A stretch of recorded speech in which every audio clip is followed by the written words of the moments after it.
From the newsrooms of the Sydney Morning Herald and The Age, this is Please Explain. I'm Samantha Selinger-Morris. It's Tuesday, September 26. The Climate Council already warned us in February that Australia was, quote, primed to burn this summer. But just how bad are things likely to get in New South Wales and Victoria? Are we likely to see a return to the destruction of the Black Summer fires of nearly 4 years ago, which burnt millions of hectares of land in New South Wales and killed at least 34 people? Or are the conditions ripe for an event like the Black Saturday fires in Victoria 15 years ago, which killed 173 people? Today, national science reporter Liam Mannix and science reporter Angus Dalton on the new risk factors this year, and why the current weather conditions perfect for bushfires have become the new normal. So, Liam and Angus, there are signs pointing to a bad bushfire season for Australia this year, with a warmer than average spring. So, Angus, I'll go to you first. There seems to be a lot of fires going concurrently in New South Wales right now. Just how bad is it, and where are they? So at the moment, there's about 45 fires burning, but most of those are under control thanks to conditions returning to somewhat normal after last week's extreme and at times catastrophic fire danger. So last week we had 2 days that cracked 35 degrees in New South Wales. Parts of the country are set to swelter over the next few days. Our major cities bracing for the hottest September in years. And there were quite strong northwesterlies coming in, which prompted fire bans in several areas of the state, including Sydney, and the first catastrophic fire danger rating of the season down on the far south coast. So last week there were about 70 bush and grass fires across the state, and about 30 of those were out of control. There are dozens of bushfires burning across the state. The fire danger level on the state's south coast is now at catastrophic for the first time since the Black Summer bushfires in 2019 and 2020. And we'll have more on this. Okay, and you had a story a couple of weeks ago now with the headline, "The Race to Prepare Sydney for the Worst Fire Season Since Black Summer." So can you tell us about this? What are experts predicting for the bushfire season? And is it already upon us? Yeah, I mean, the RFS isn't mincing words. It is warning people pretty strongly that we'll have a bad bushfire season. Basically, everywhere that didn't burn during Black Summer is a risk factor this year for burning badly. That includes a lot of bushland around Sydney, including the northern beaches, parts of the upper North Shore, the Hills Shire and southern Sydney that borders bushland. Some of those places haven't had a bushfire or hazard reduction burn in more than a decade, so that's a concern for going up. And there's a National Council for Fire and Emergency Services that releases a seasonal outlook for areas of increased bushfire risk. And if you look at that map for spring, basically the entire interior of New South Wales is painted red for increased risk of fire. And large parts of the coast, including those areas of Sydney that I mentioned, basically all of the coast from Sydney to Tweed Heads, Wollongong and the coast south of Batemans Bay and around Bega have all been flagged of areas of elevated bushfire risk. Basically because we're flipping from this 3 years of La Nina, which drove a whole bunch of grass growth, undergrowth in bushland, really high fuel loads, and that's drying out very quickly, which could obviously fuel a lot of bushfires this season. Now, Liam, I wanted to go over to you now and look at what's happening in Victoria. We know a recent report by the Climate Council and Emergency Leaders for Climate warned governments at all levels to prepare for a potentially devastating fire season in 2023. So what's behind that warning, and why do they think that this upcoming fire season would be so potentially devastating? Yeah, I think there are two key points there.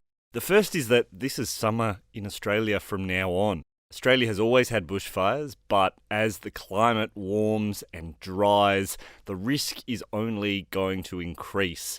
Bushfire fighters now talk about these sort of catastrophic conditions of extreme, extraordinary temperatures and high winds that just make fire suppression near on impossible. But the other thing that I really want to talk about is Victoria is also very much at the mercy of a lesser known weather phenomenon called the positive Indian Ocean dipole. This is basically the Indian Ocean's version of an El Nino. And what it means is that you get a really dry, hot spring, which doesn't lead to a lot of bushfires, but really sets it up for a troubling season. If you get a combination of a positive Indian Ocean dipole and an El Nino, you get a hot, dry spring followed by a really hot, dry summer. And that's when things can get in real trouble. I was looking at a paper published a couple of years ago that suggested that 11 out of Victoria's 22 major fires since 1950, including Black Saturday and Ash Wednesday, occurred when we had the combination of both a positive Indian Ocean dipole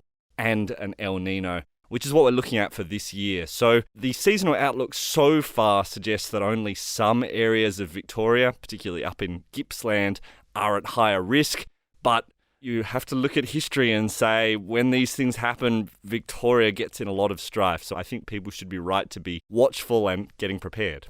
Okay, and so Angus, back to you. For people in New South Wales, what are the experts predicting in terms of what the bushfire season is going to look like? I mean, we've heard it's going to be pretty bad. Can you just tell us a bit more about that? So it probably won't be as bad as Black Summer. I mean, that's sort of obviously on everyone's mind. This is the first bad fire season we've had since then. It probably won't be as bad as then because the preceding conditions are quite different. Leading up to Black Summer, we had years of drought, whereas leading into this season, we had 3 years of La Nina rain. So there is still quite a lot of moisture in the landscape, a lot of experts are saying. But by the same token, it doesn't take very long for that to dry out. And particularly with the grass fires are really interesting, and they're something the RFS have warned people of this season, because when we think of bushfires, we think of bushfires in forests, right? But grass fires burn triple the speed of bushfires. They can generate incredibly deadly amounts of heat and often take people by surprise. If they live in grassland, if they're travelling through it, it can move incredibly quickly, and grass is one of the things that La Nina has really turbocharged the growth of, to the point that the Climate Council has described the tons and tons of dry grass out there in the landscape as a powder keg, basically ready to go off. So that's one of the things that might be something we think about this season we didn't think about last season, that risk of grass fires exacerbating the risk of the stereotypical bushland fires that we expect. And so, Liam, are experts saying the same thing? Is there the risk of grass fires in Victoria as well? Absolutely. It's that cycle that Angus talked about. You get a La Nina, you get a lot of rainfall, you get a lot of grass on the ground. El Nino comes along, dries it out, and you can get these fires that move really, really quickly. I've covered a few of them, and you sort of sit on the desk and you'll get a little warning saying, oh, there's a bushfire, and you're like, oh, okay, and then bang, in a few minutes it's an emergency alert as these fires just race and race and race through grass cover up to homes. The difference with a grass fire is typically they only burn up to the first line of houses. They don't tend to engulf entire towns. But they can be really, really scary, and they can quickly engulf individual houses. So you do need to be prepared for these sort of things this year.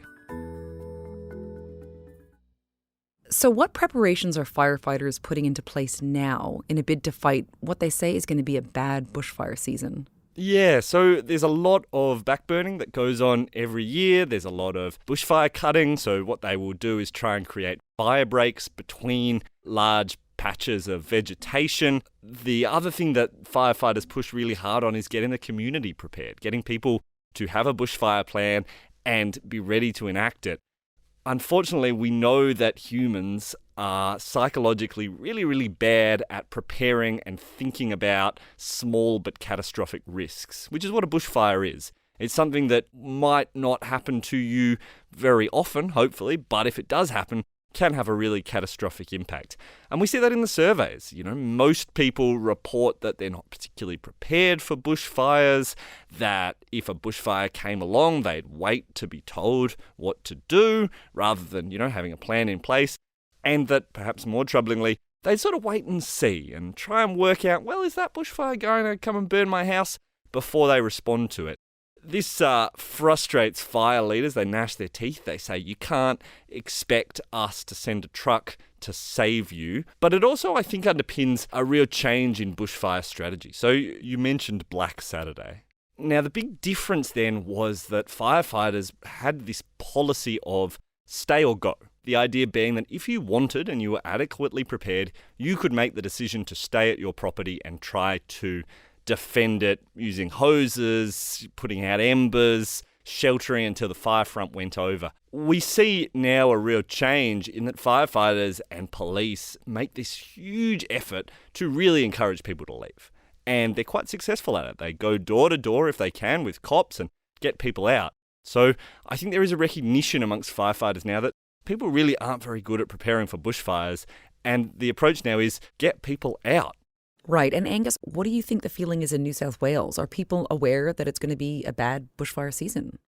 I think so. It's exactly what Liam said. Like, I was looking at a survey last week that said exactly that. Half of all people surveyed were really concerned about bushfires, and only a fifth had done something to prepare their home in the last 6 months. So it's kind of that cognitive dissonance that Liam was talking about. Something the Sydney-siders love to talk about is hazard reduction. Everyone hates the smoke, obviously, but they're really important because with a bushfire, there's three things that drive a bushfire's ferocity: topography, weather, and fuel. The only corner of that triangle that we can control is the fuel. And that's what hazard reduction burns do, removes that excess fuel and hopefully reduces the severity of a fire that may come through that area. The caveat to that is that if it's an extreme bushfire, it doesn't matter if that area has been hazard reduction burns. That fire gets into the canopy, it's a crowning fire, it rips through, it's weather driven rather than fuel driven. So a hazard reduction burn isn't going to do much, but it's certainly a very important tool. But also one that's quite hard to conduct. There's only 30 days of the year roughly where the conditions are right for hazard reduction burns, for them not to spin out of control. I was out at a hazard reduction burn watching these firefighters light the bush on fire, which is quite a confronting thing to watch for the first time, because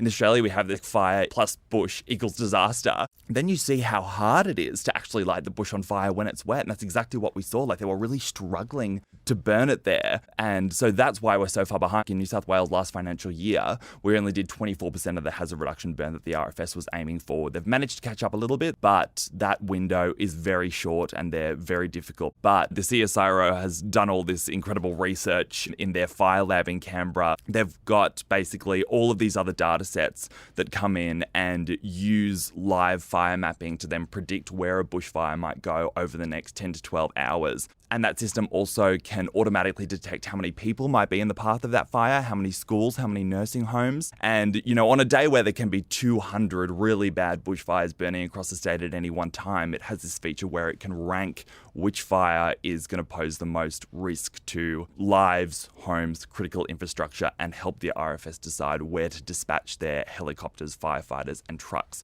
which is very cool. So they had a bit of a trial run last season and it worked really, really well. So this will be first real time in the ring this upcoming season. And both you and Liam have mentioned something so interesting, which is that cognitive dissonance between the amount of people that are aware that bushfires are quite bad and the amount of people who are actually taking preventative measures. And isn't there an issue here, at least in New South Wales, that there are areas that are vulnerable this time around? For instance, like the northern beaches, where they haven't dealt with a bushfire since I think about 1994.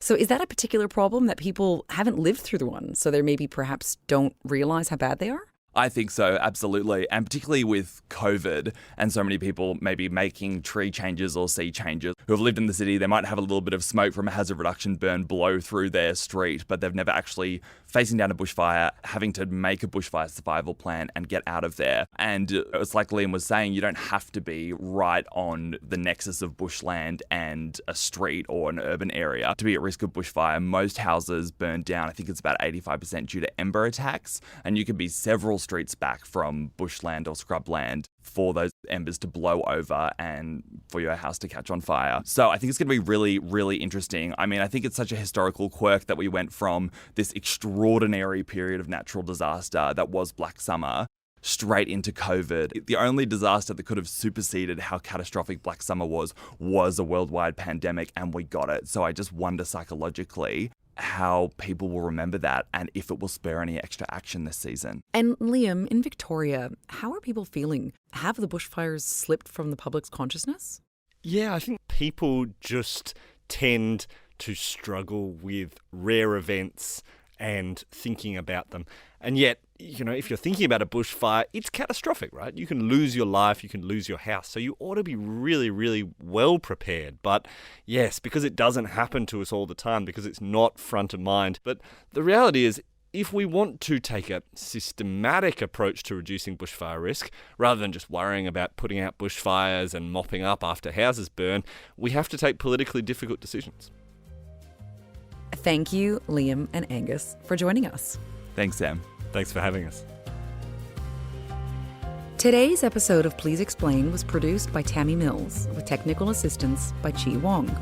Our executive producer is Ruby Schwartz. Please Explain is a production of The Age and the Sydney Morning Herald. If you enjoy the show and want more of our journalism, subscribe to our newspapers today. It's the best way to support what we do. Search The Age or smh.com.au/subscribe. I'm Samantha Selinger Morris. This is Please Explain. Thanks for listening.